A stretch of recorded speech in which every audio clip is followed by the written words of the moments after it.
Hi, I'm Kurt Doolittle from the Proprietarian Institute.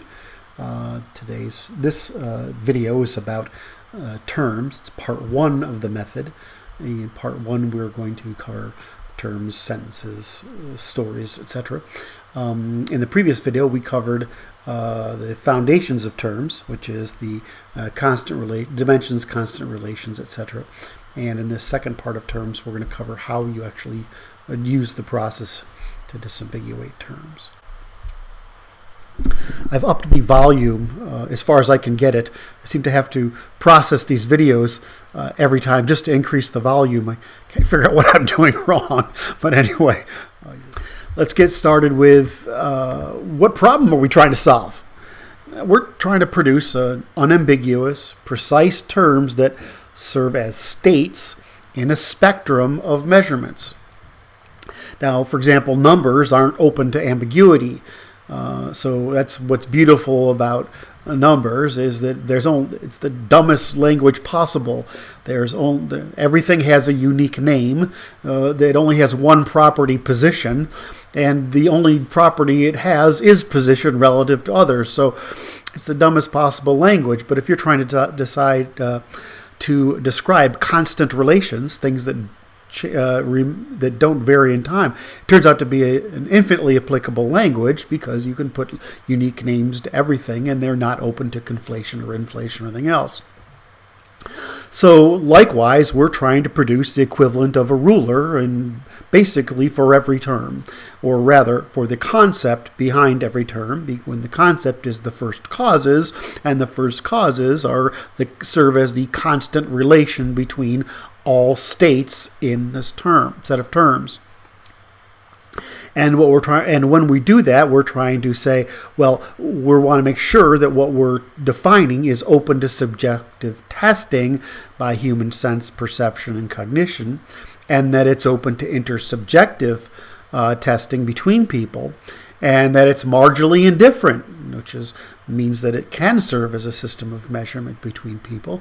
Values aren't, but measurements are.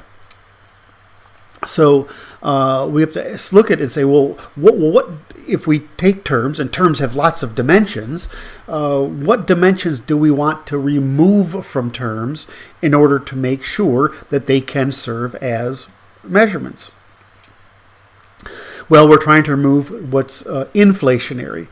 Inflationary means what adds things to the first principles that don't serve as a system measurement, or that distract from the system of measurement, or have evolved over time because we use English has rich vocabulary, and we might try to pretend we're smarter by using a scientific term or whatever. So that we tend to attribute the same properties to different terms in a spectrum, and this leads to conflation.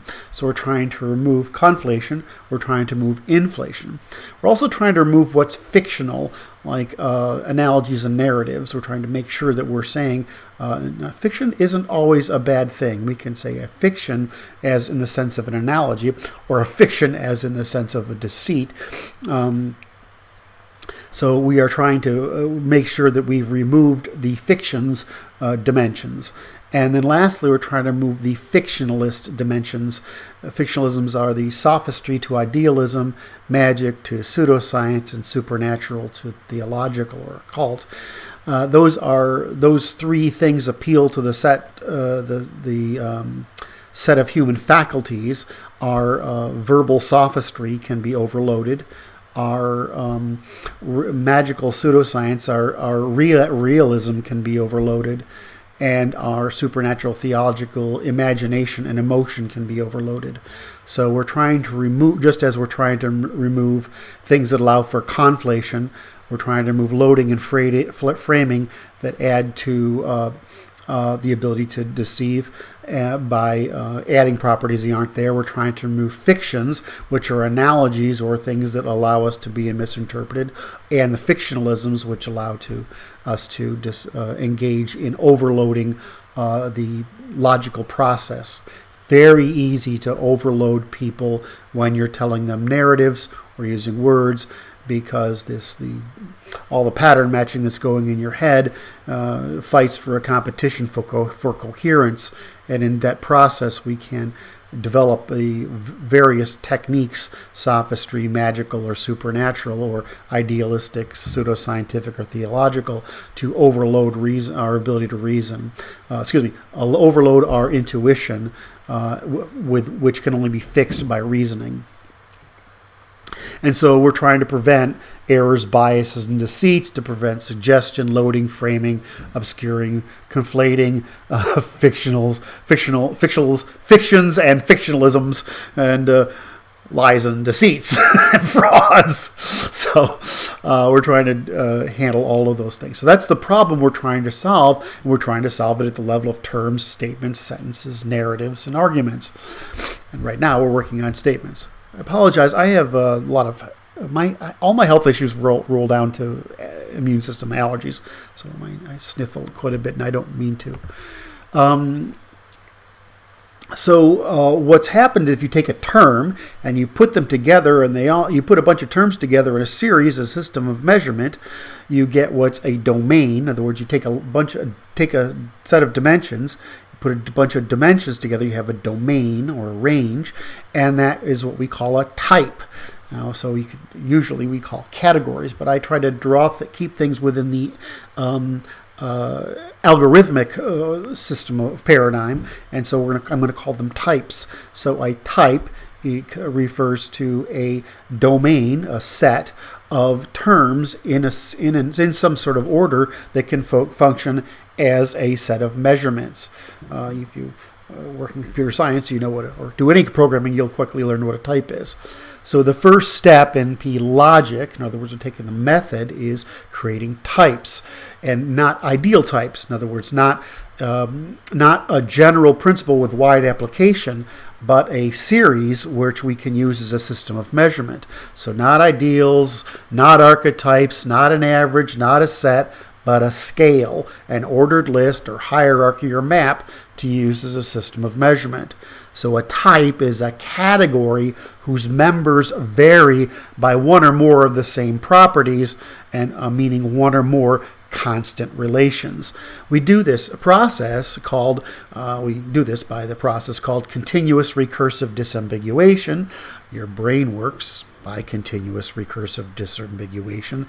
A grammar facility works by continuous recursive disambiguation. Speech and serialized speech consists of continuous recursive disambiguation, but speech allows us to inflate, conflate, and whatever, so we're going to continue the process of continuous recursive disambiguation from words to statements to sentences to stories to arguments.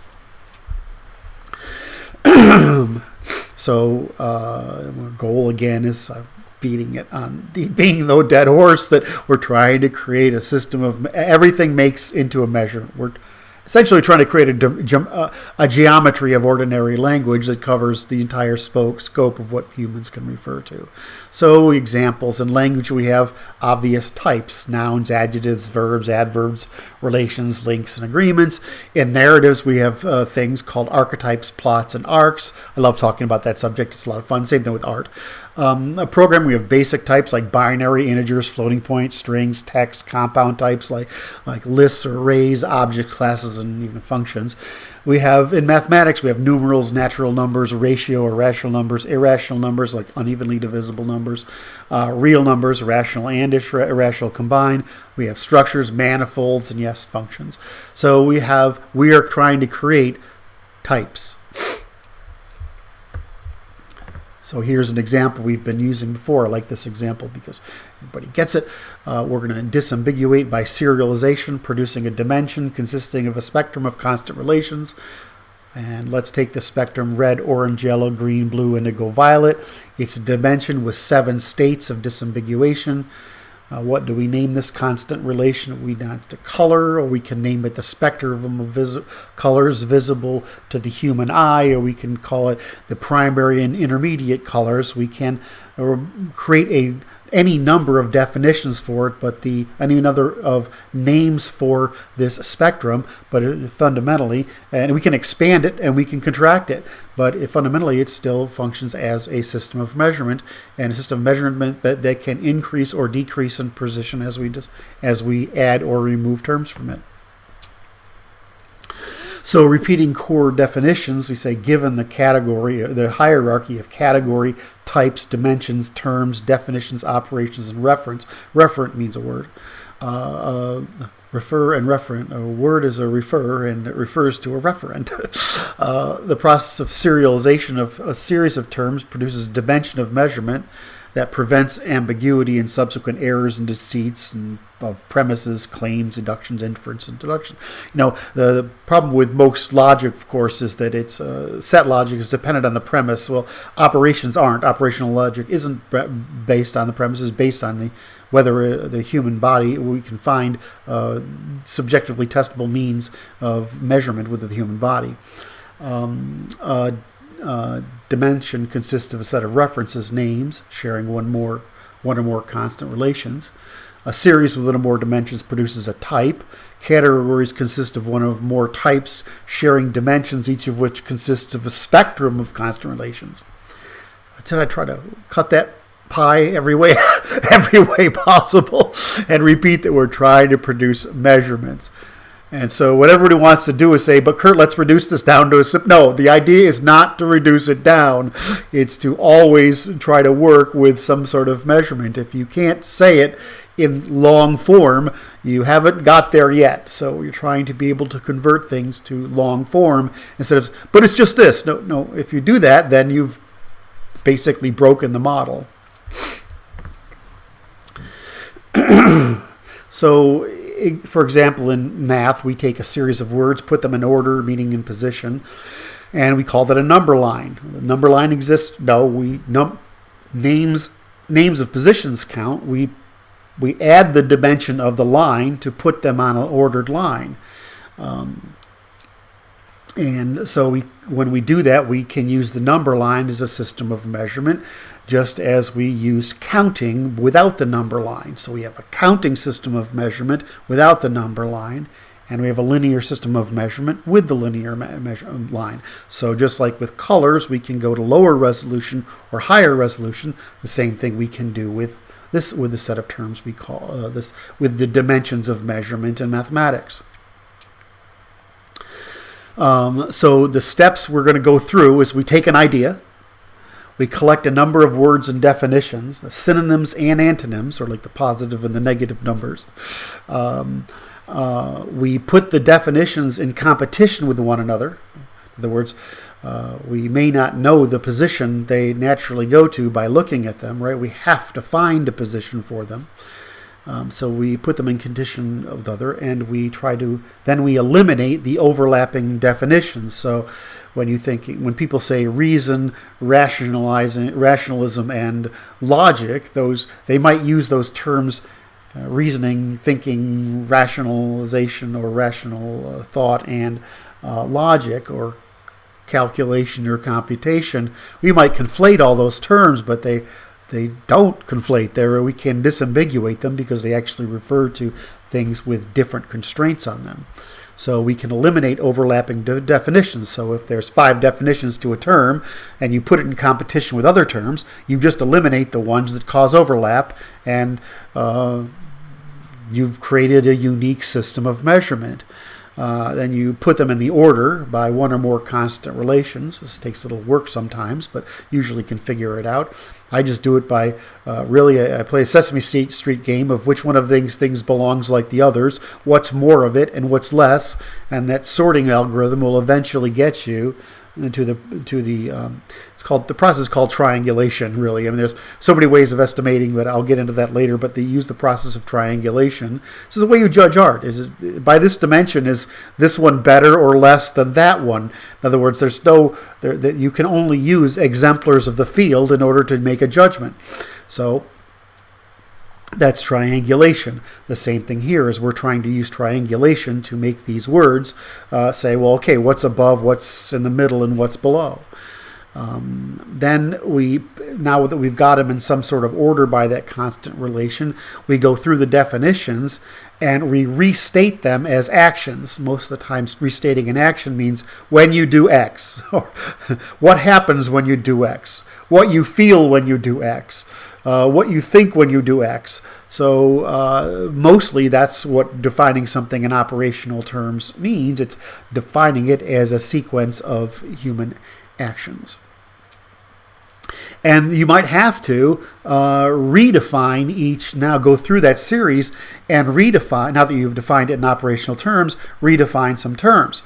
So this is so that each term is different from another. In other words, there's no conflation between them. Now, this sometimes lets you, makes you define a term very specifically that people use very generally. It might mean that you have to change the definition of the, in other words, some people might say, well, this is the most common definition of the term, but we might have to modify that slightly so that it doesn't overlap any longer and still makes a unique position in the series. Or we might have to come up with a neologism, a new word that defines it. English is rich with words, so there are very few cases where you can't. The one I keep stumbling over in this example is Kantian rationalism, which is a strict form of reasoning. If I convert that to rationalizing, it sounds like you're making excuses, but using rationalism and rationalizing means that when you're using the rational method, not using making excuses. So that term rationalizing is ambiguous, which causes, so there's a little bit of difficulty when in the series thinking, daydreaming, thinking, reasoning, rationalizing, using logic, calculating and computing. In that series, we have a term there that gets ambiguous. One of the beautiful things about using these series is if you define them in series, you can define rationalizing in that series, and the context helps inform us of the meaning of the term. And when we're done that, we've created a system of measurement that's precise and unambiguous, or if we've done it successfully, we've created one that's unambiguous. And so it gets very hard to confuse or conflate by accident, or confuse or conflate for the purpose of deception, etc.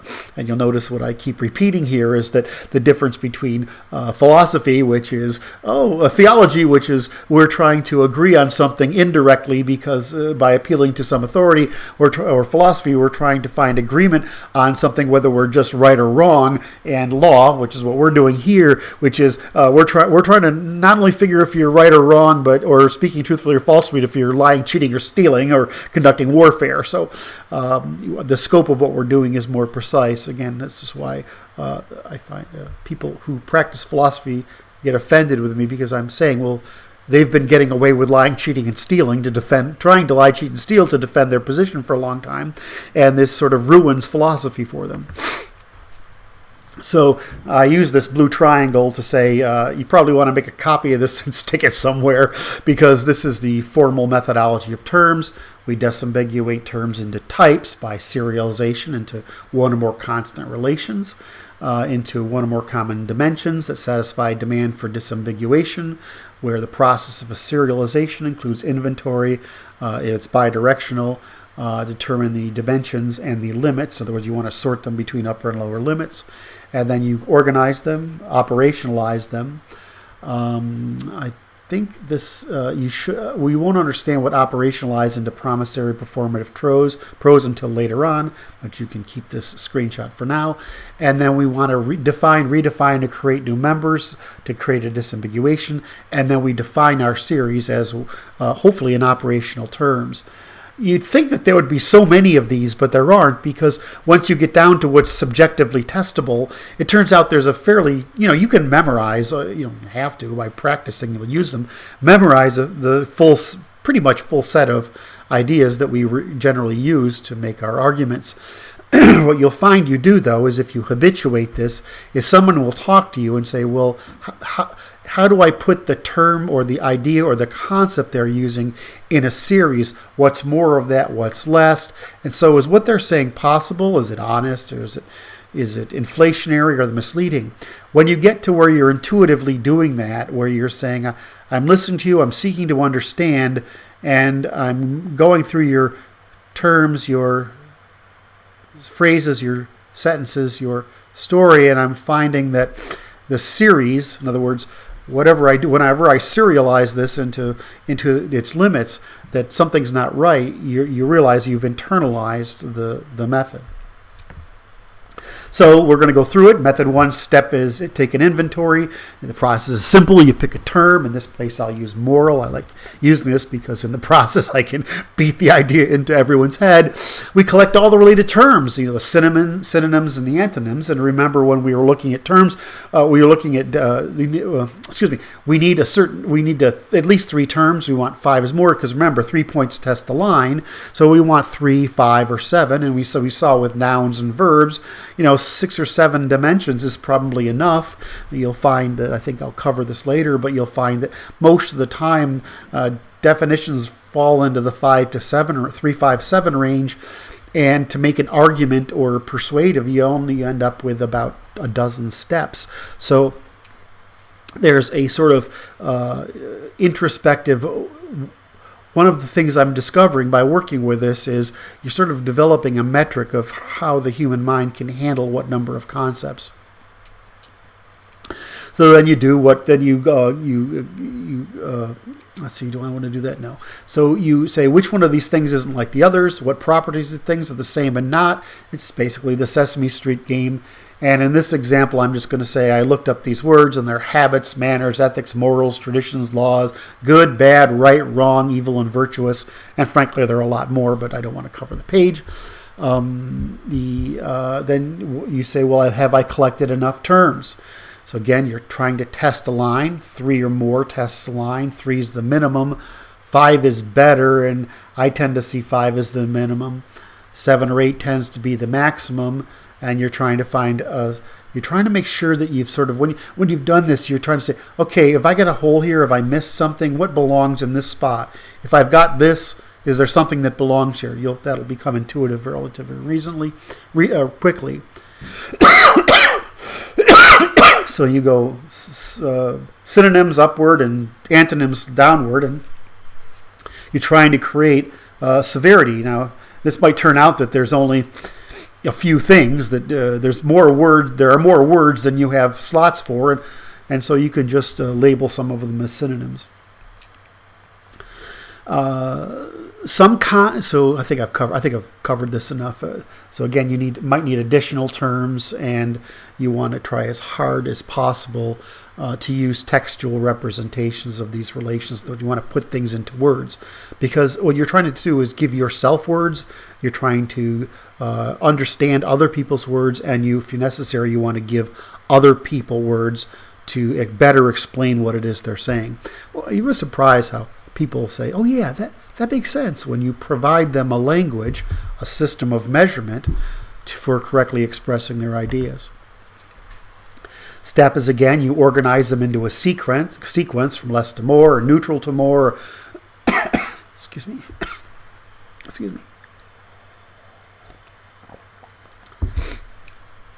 So you might, you can go from more to less to more, from more to less, from 0 in the middle to more and less. You can add a second dimension. You add an orthogonal scale for opposing dimensions. You can create XYs. You can create hierarchies. But most of the time with terms, we're going to end up, the more complex the term, the more dimensions might be necessary. But most terms are going to be reducible to simple lists.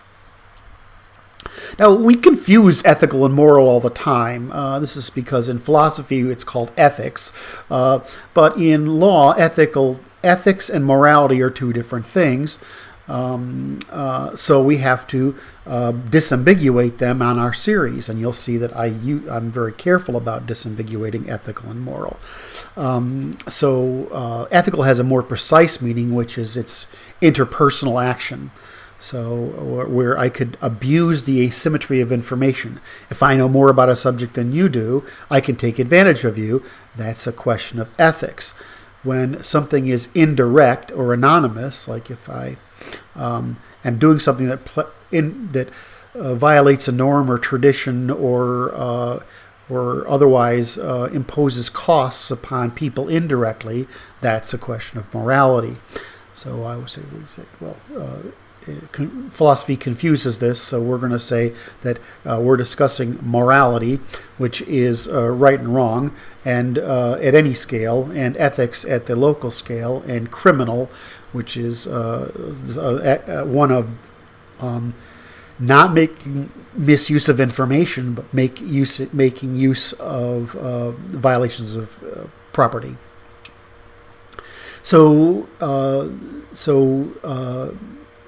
And again, ethical means interpersonal. I'm taking advantage of asymmetry of information between people who know each other. And immoral takes advantage of asymmetry between people who are unaware of their their different actions. Sorry, this is the third one I've recorded this morning, so I think my larynx is running out of happiness here. So continue with our example. We can try different arrangements of these terms. We can do habits, manners, ethics, and morals. That would work. Those are norms. We could do cultural regulations, traditions, norms, findings of the court, regulations, legislation, law, and constitutions. I could organize them by severity of violation, habit, tradition, manners, morals, ethics, and laws. I could organize them by moral spectrum of the severity and degree of separation between actors, which is what I was describing. I'd start with amoral in the middle and go to good, ethical, moral, and virtuous in one direction, and bad, unethical, immoral, and evil in the other direction. I could stack them so that the moral spectrum was in the middle and the legal spectrum above and the normative spectrum below, and show all these terms are related in a table.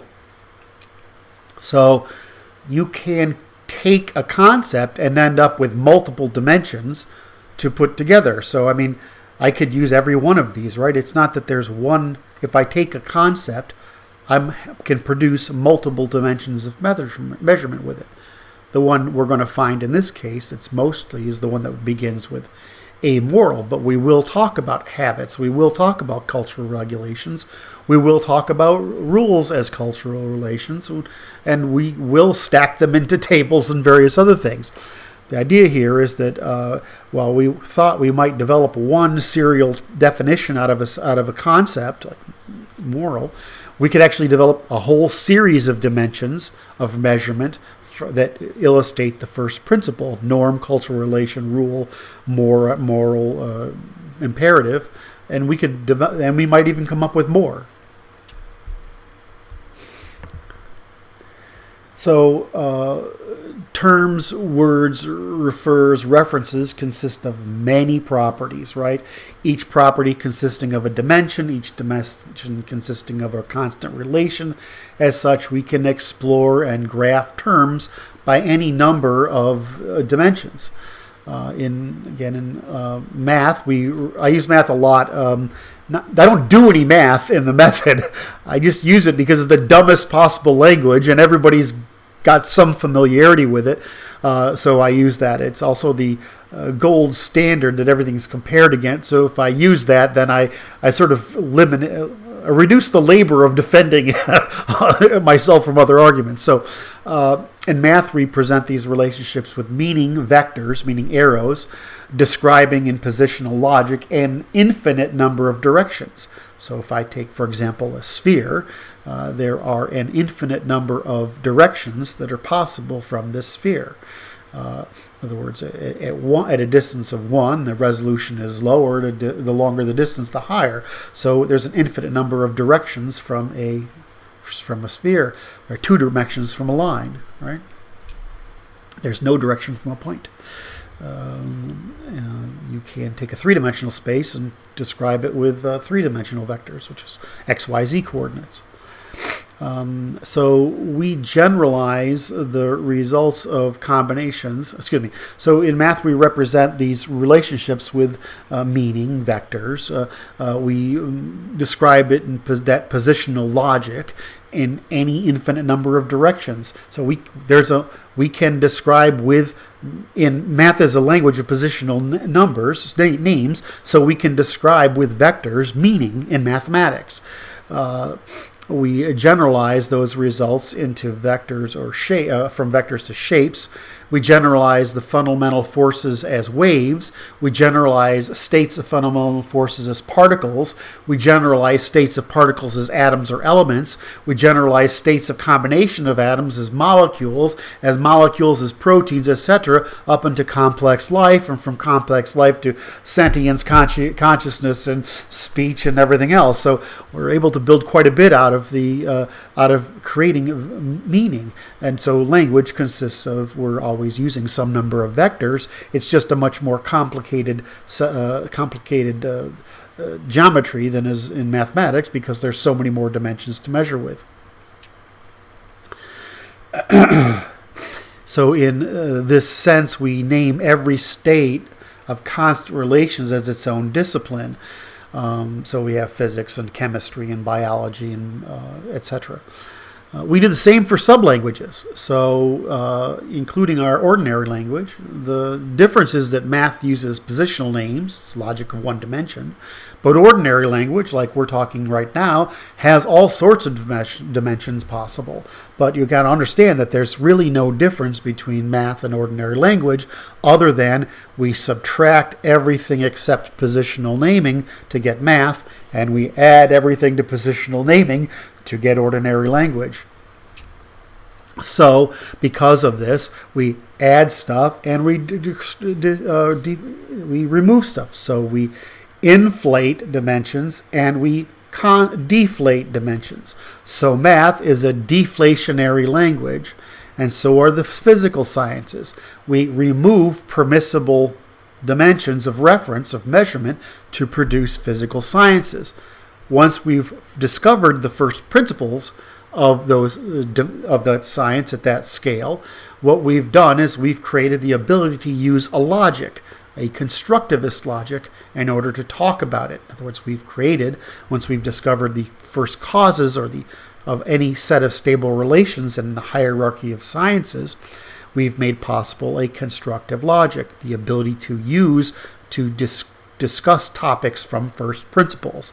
And of course, what we're doing is we're trying to discuss for all of human existence from first principles, and thus eliminate the mismeasurement of man, which is another way of saying lying, cheating, and stealing. So we can again, you can organize these things a bunch of ways. We can have a constant relation, step 1, step 2, step 3. We can use the other direction. We can use both directions. We can create a hierarchy. You'll see me do this all the time. I'm doing it here. An inverse hierarchy. We can include the definition with the hierarchy. We can use a pyramid this way. We can use a table, and we can do much more. But essentially what we're doing is we're not doing anything different than geometry. We're just doing it with ordinary language, which has more natural meaning to us. Next, the step is to provide an operational definition. So you convert the definitions you've got by looking them up and disambiguating them into operational language. And that really is just when you do, when you observe, when you feel. It's you're trying to put it into when you, because what you want is to be able to state it as measurements, which is human actions. So if you travel around the world and trying to communicate across languages, many of the people work for I think people with 30 different countries work for me, and so you're always most of them have English. I can't even speak very good Russian, and so that you are talking across boundaries, and the commensurable method is to describe any term as a story of what you do when, or what someone does when. So a definition should be a story of actions. So in our example of moral, you're virtuous when you do something that benefits others at neutral or some cost to you. You're investing in the community without any necessary benefit except self-image or maybe status. You're moral when you do something where you could cheat others indirectly and anonymously, but you don't. You're ethical when you do something where you could cheat other people directly, but you don't. You're right when you do something that could affect others negatively, but you ensure you don't. You're amoral when whatever you do just won't affect anybody. You're wrong. And yeah, people think amoral means immoral. It doesn't. It just means not. It means irrelevant. Well, you're wrong when you do something that affects others, but you don't insure you don't insure against it. You're unethical when you can cheat someone else directly, and you do. You're immoral when you cheat others indirectly and anonymously. You're evil when you do something that harms others just to harm it, even if it costs you.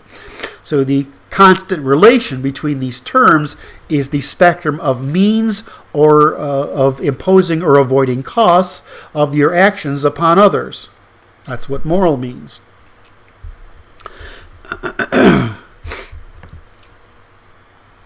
Lastly, you disambiguate those definitions further if you have to. Usually, by now, you've figured it out. So I just start, if I'm running into a problem where I'm trying to disambiguate some definitions, I usually start with the etymology dictionary and I read the history of the term.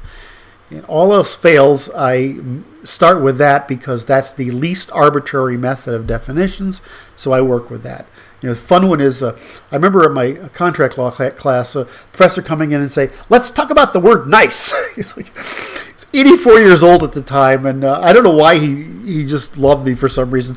He says, you went to a Catholic school, I can tell. Which means they beat discipline into you. Anyway, he would carry a handkerchief and he would just dab the corners of his mouth and bring in these big, heavy law books, and it was quite humorous. Anyway, he said, let's look up the term nice. And so he looks up the term nice, and it turns out it has just the opposite meaning it has today originally, and over time it's migrated. So the empirical way to treat the word nice is to understand what it means. So define it as some axis of what it actually evolved into, and then look at the synonyms and antonyms until you come up with a series that describes it. But you might have to describe its original meaning, its intermediate meaning, and its recent meaning in order to do that, so that you know that it depending on the time context, what the term means. So in other words, there's not only multiple dimensions that can be made from any given concept or term, but there are also multiple temporal variations in the term over time. So we're trying to create an adversarial competition for eliminating that ambiguity. I start with etymology always. Then I go to the dictionary and I look up all the meanings. I write them down, and then I just start working from there on on sorting them, eliminating duplication, and defining them in operational terms. And I do it all at once because I've done it a lot, but you might have to do it a little bit at a time. Then we do what I said. You define and redefine them. This is called exhaustive adversarial competition. So exhaustive is a term that we use in computer science again to say I've done an exhaustive search. And that means in a tree that has, think of the folders in your computer, right? The folders and files. An exhaustive search would mean you went down to all the way down to every single one every single time. That's an exhaustive search. There are different kinds of search. What people tend to do, what we naturally do, is we search for the first solution to our problem. Well, that's non-falsificationary. We then justify our search for coming up with a solution. What we're trying to do is falsification. So we're doing an exhaustive competition to eliminate ambiguity, not trying to find the easiest or most general term. So when people are speaking in ideals or ideal types or ordinary language, they're tending to rely on inflation, conflation, whatever analogy, whatever they can come up with, whatever word they're most familiar with, whether they understand it or not, and they don't do an exhaustive search. We're trying to always use an exhaustive adversarial competition in every dimension to be able to produce completely unambiguous measurements. So again, we take a term, we make it compete against its etymology, its synonyms and its antonyms. We define them in operational terms. We seek to identify constant relations, its first causes. Each first cause we discover is a dimension in a series of terms, a dimension of measurement, and we state it in operational terms to make, again, we're doing these things to exhaust all opportunities for ambiguity. This continuous, recursive, exhaustive disambiguation. So that's what we mean by continuous recursive disambiguation. Exhaustive, continuous, recursive disambiguation, discovering the constant relations that constitute the first causes or principles with which we produce a spectrum of terms in order that to produce an unambiguous system of measurement for whatever concept it is that we're trying to deal with. So I want to wrap. This is at 40 minutes. I want to wrap this up, and we'll do the long example in a minute. We'll just go through a few examples. So, example, I have knowledge, presumption, premise, belief, faith. We might use faith, theological, and interchangeably with belief, philosophy, theology, and with knowledge, philosophy, and presumption in science. We disambiguate these terms by the discipline in which they were used. So, my favorite conflations are logical, rational, axiomatic, and theoretic. I love it when somebody says, well, the axiom should be, I'm like, well, axioms are for math where we make shit up. We make up the premises, and laws are theoretic where we've discovered those laws. So that can't be axiomatic, and that can't be theoretic. So those are, you can't conflate them. Proof, which is a means of saying proof is I've eliminated all the other competing interests, and evidence, which is I've justified my evidence. People conflate these terms and they inverse them all the time. So the assignment would be for you to go and disambiguate these terms. Of course, we're not running a class right now. Martin will beat the daylights out of you if I don't. So that's it. So anyway, another one example, it'd be, again, we covered this, we'd cover the spectrum of the observer. This is what happens when you fully disambiguate space. You realize you need an observer. Didn't they do a movie? No, this was in that Stargate. This is you have to have an origin point. Well, it's true. You need an observer in order to describe something. So you have the observation point. You have a point out in space relative to it. You make a line, a plane, a space, change, and a transformation. And out of it, you develop a manifold, which is the entire description of space, manifolds. So you have this dimension, and you would put this out as a point, a line, a plane, a space, a change in time, n-dimensional geometry as a transformation as a manifold, and n-dimensional common speech likewise produces meaning. So the end result of geometry would be a manifold of some sort, and the end result of a common speech would be a contract for meaning. In various disciplines, we go through, I just have a bunch of them here you can go through. I don't want to go through them all, although the time one is always very important because it seems to be the one that has most impact on the way we organize our thoughts. But you can look at these, you can pause this and look at these if you want. These are the most common ones we use: true, truth, falsehoods, due diligence, epistemology, demonstrated interests, harms, reciprocity, and moral. These are this is the set of dimensions necessary for determining whether something's ethical, moral, or criminal or not, or true, false, ethical, moral or not, or basically reciprocal. So you're saying that, well, you would think it would take a lot of terms in order to be able to create the geometry with which we would eliminate the possibility of ambiguity and deceit or false testimony in language, but really you could do most of it with just these. In moral questions. Well, so what I'm going to do is I'm going to cut this off here. It's at 45 minutes, yes, which is much longer than I wanted. But I tend to digress. And then we'll come back in the next section and we'll go through this example of evil, which is a fun one to go through. And we'll go through evil and we'll disambiguate this term as I-norm by following the method. So that will be part 3 of terms. Terms will be the concepts, the process of disambiguating terms and operationalizing terms, and we'll go into a full example, which will be part 3. All right, I'm Kurt Doolittle. This is for the Propertarian Institute. I hope you're having fun. I hope you stick with us. Anyway, take care.